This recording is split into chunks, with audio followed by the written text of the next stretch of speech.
जय श्री कृष्ण मित्रों, राधे राधे। आज की इस वीडियो में आप कार्तिक मास में प्रतिदिन सुनी जाने वाली कथाओं को श्रवण करेंगे। यह परम पावन व्रत कथा श्रवण करने मात्र से मनुष्य को भगवान श्री हरि विष्णु के साथ साथ माँ लक्ष्मी की कृपा प्राप्त होती है।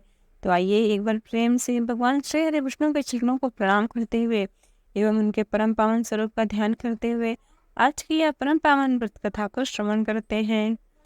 कार्तिक महीने में एक बुढ़िया माई नित्य प्रति तुलसी माँ को सींचती और कहती, हे तुलसी माता, आप सतकी दाता को मैं बिरला तेरा द्वार सींचती हूँ। हे तुलसी माँ, मुझे बहू दो, पीताम्बर की धोती दे, मीठा मीठा ग्रास दे, बैकुंठ में वास दे, चटक की चाल दे, पटक की मौत दे, चंदन का काठ दे, रानी सा राजा दे, दाल भात का भोजन दे, ग्यारस की मौत दे, कृष्ण जी का कंधा दे। तब यह सब सुनकर तुलसी माता नित्य प्रति सूखने लगी। एक दिन भगवान श्री कृष्ण तुलसी के पास आए और तुलसी से कहा कि हे तुलसी, तुम क्यों नित्य प्रति सूखे जा रही हो। तुलसी माता ने कहा कि एक बुढ़िया रोज आती है और यह सब कहकर जाती है, मैं सब बात तो पूरा कर दूंगी, लेकिन कृष्ण का कंधा कहाँ से लाऊंगी। तो भगवान बोले, जब वो मरेगी तो मैं अपने आप कंधा देने आऊंगा, तुम बुढ़िया माई से कह देना।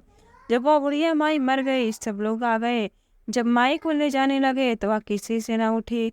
तब भगवान एक 12 बरस के बालक का रूप धारण करके आए। बालक ने कहा कि मैं कान में एक बात कहूंगा तो बुढ़िया माई उठ जाएंगी।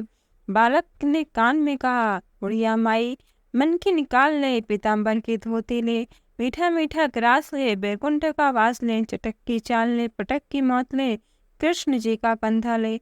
यह सुनकर बुढ़िया माई फूल से हल्की हो गई। भगवान ने कंधा दिया और बुढ़िया माई को मुक्ति मिल गई। हे तुलसी माता, आपने जैसे बुढ़िया माई को मुक्ति दी, उनकी सारी इच्छाओं को पूर्ण किया, वैसे भी आपकी कथा कहने वाले सुनने वाले सब पर कृपा करना, सबकी इच्छाओं को पूरा करना। एक बार प्रेम से बोलिए, भगवती तुलसी की जय।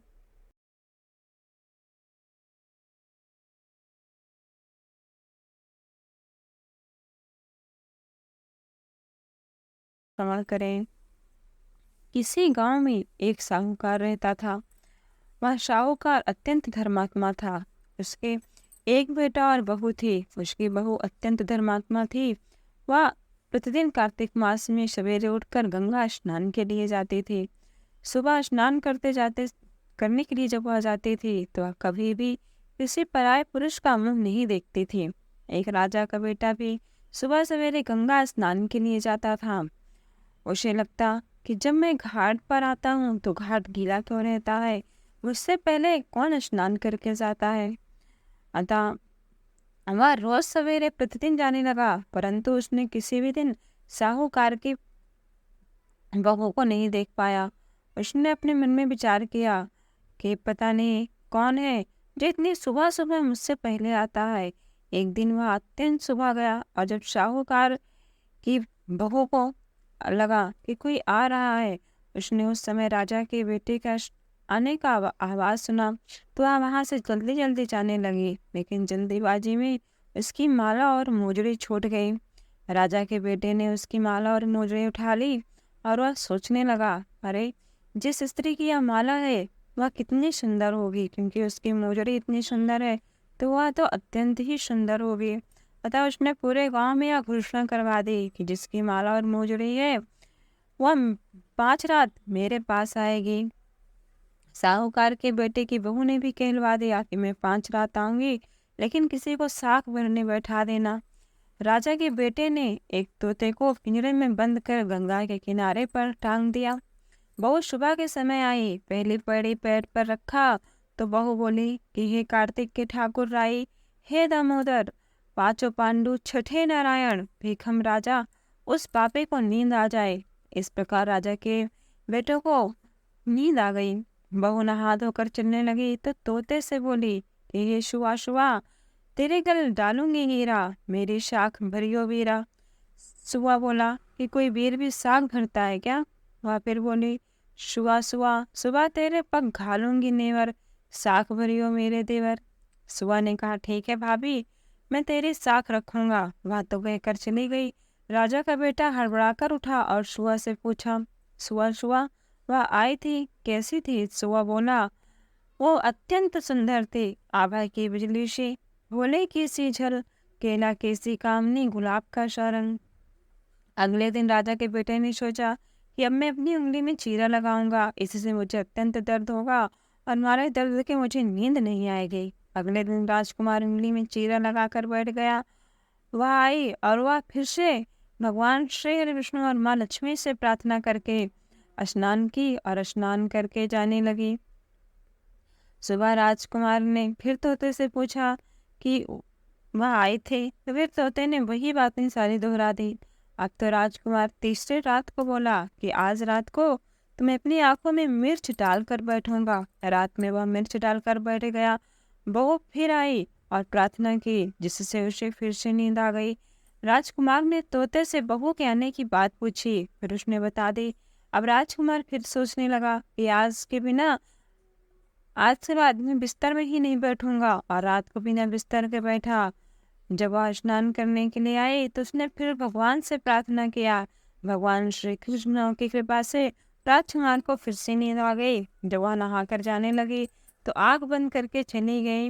राजकुमार जब उठा तो वह जा चुकी थी। राजकुमार फिर सोच में पड़ गया और सोचने लगा कि आज मैं अंगीठी जलाकर बैठूंगा, जिससे मुझे नींद ना आए। फिर वह रात को अंगीठी रखकर बैठ गया। साहूकार की बहू आई और भगवान से प्रार्थना करने लगे कि आपने 4 रातें तो निकाल दी प्रभु, आज यह रात और निकाल दो।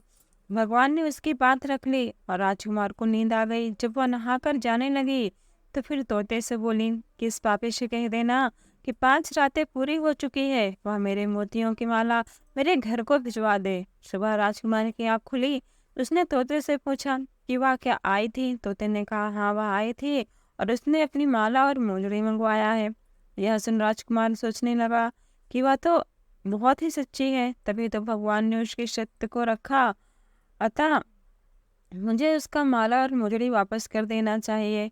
परंतु उसके मन में थोड़ा सा जो खोट आया था, इस कारण उसका मन फिर से बदल गया।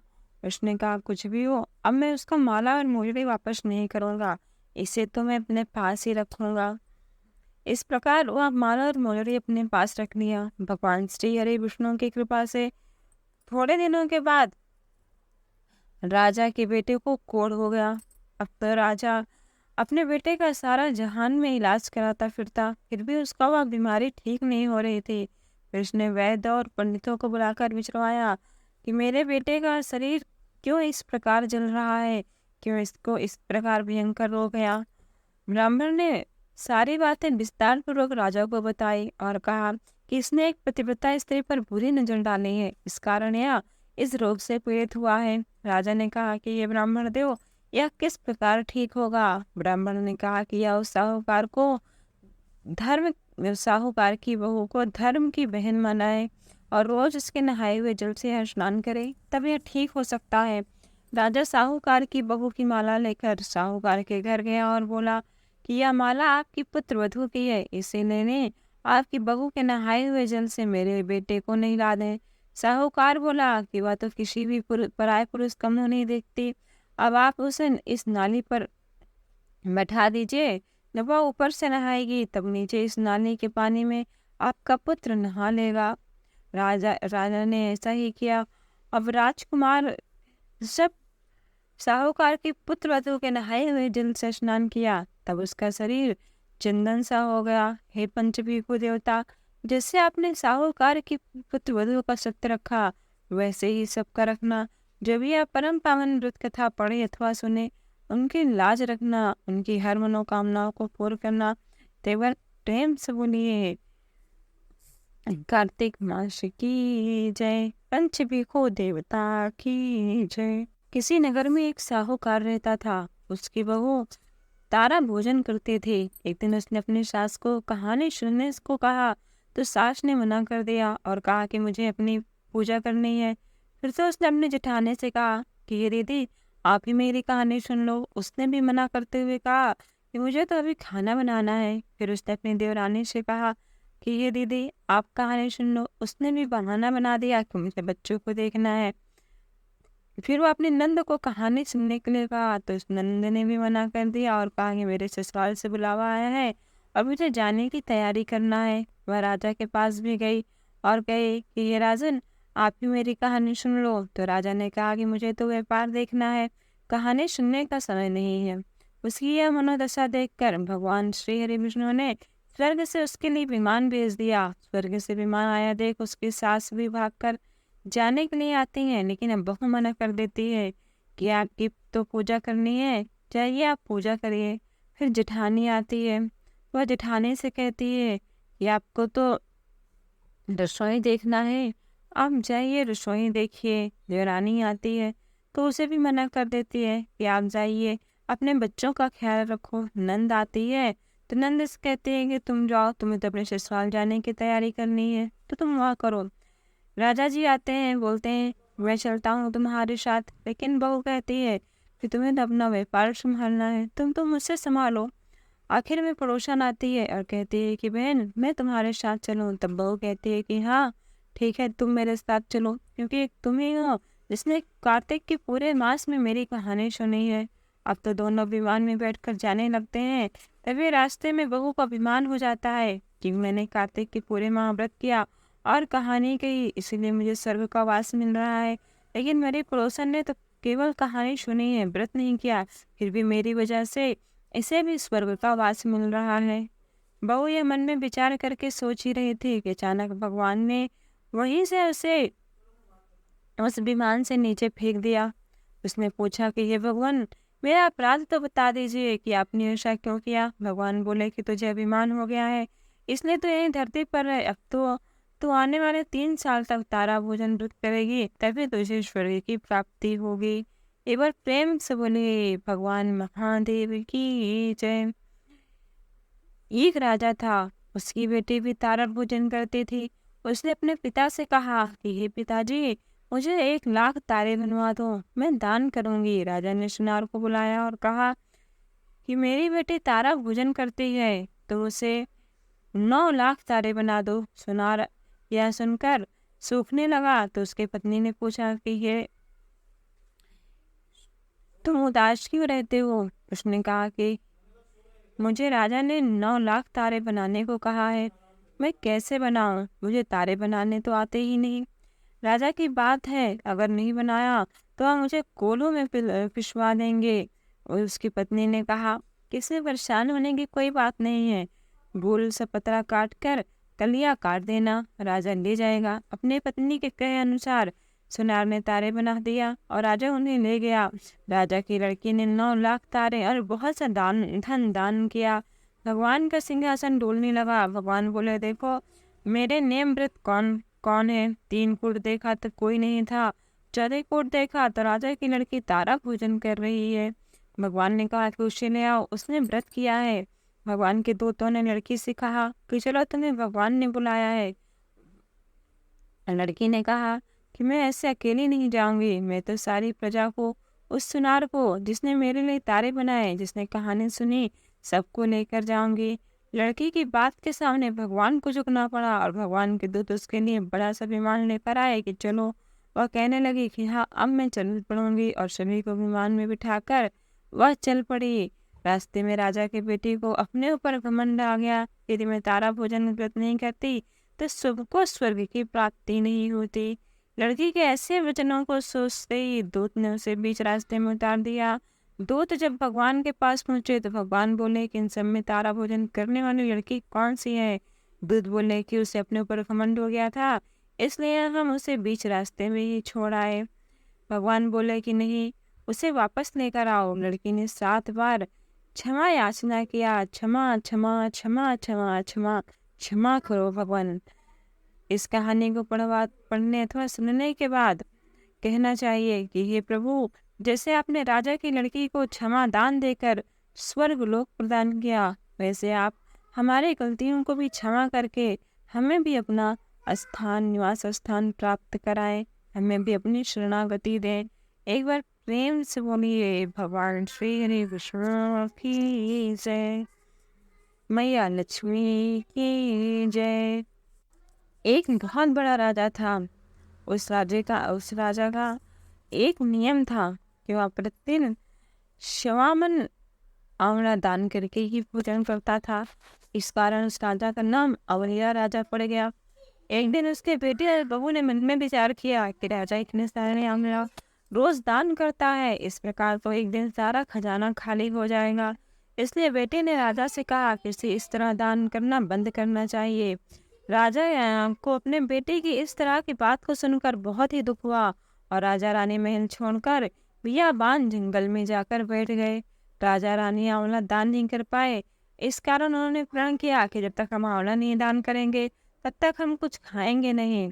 जब भूखे प्यासे 7 दिन हो गए तब भगवान ने सोचा कि यदि मैं इसका प्रण नहीं रखा तो और इसका सब नहीं रखा तो इसका विश्वास चला जाएगा। इसलिए भगवान ने जंगल में ही महल राज्य और बाग बगीचे सब बना दिए और ढेरों आंवला का पेड़ लगा दिए।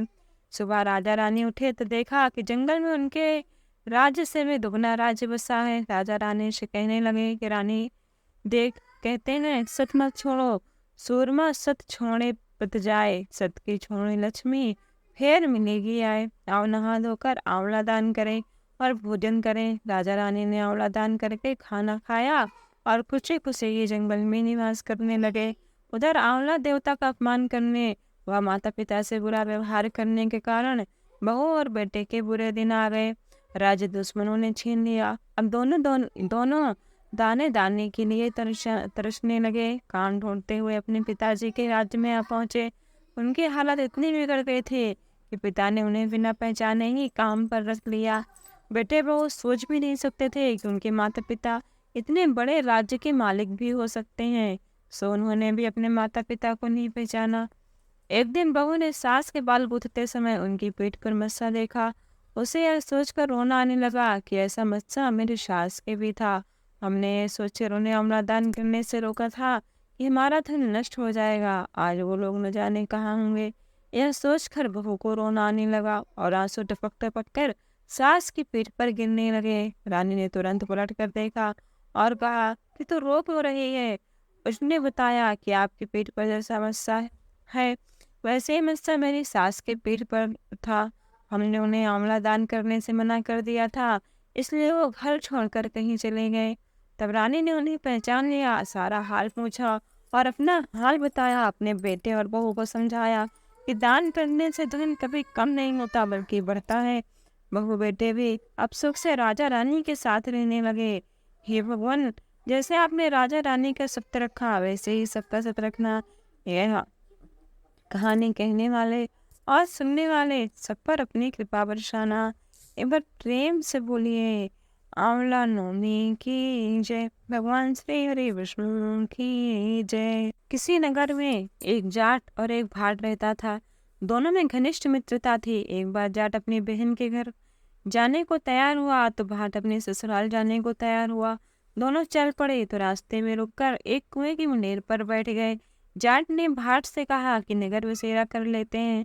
इस पर भाट बोला कि तू ही नगर बसेरा कर ले, मैं तो अपने ससुराल जा रहा हूँ, वहाँ मेरी खूब खातिरदारी होगी, तो तू कर ले नगर बसेरा। जाट वहीं कुएं के पास बैठकर पानी की घंटी और चावल का दाना लेकर नगर बसेरा करने लगा।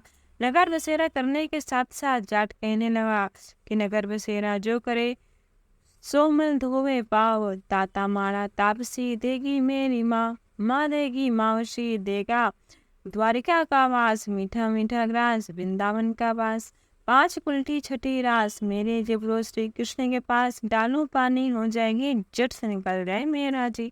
यह सब कहकर करा के वह अपनी बहन के पास चल पड़ा।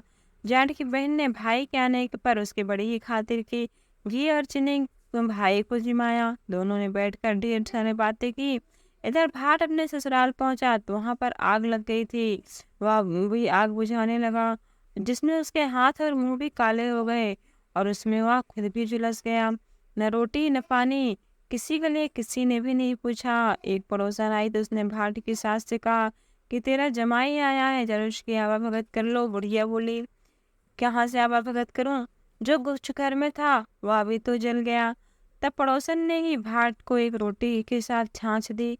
उसने वही खाकर गुजारा किया। शाम को दोनों फिर घर की ओर चल पड़े। रास्ते में मिले और एक दूसरे का हाल पूछा। भाट बोला कि मेरे ससुराल में तो आग लगी हुई थी, आग बुझाते बुझाते मैं खुद ही काला हो गया, न रोटी न पानी।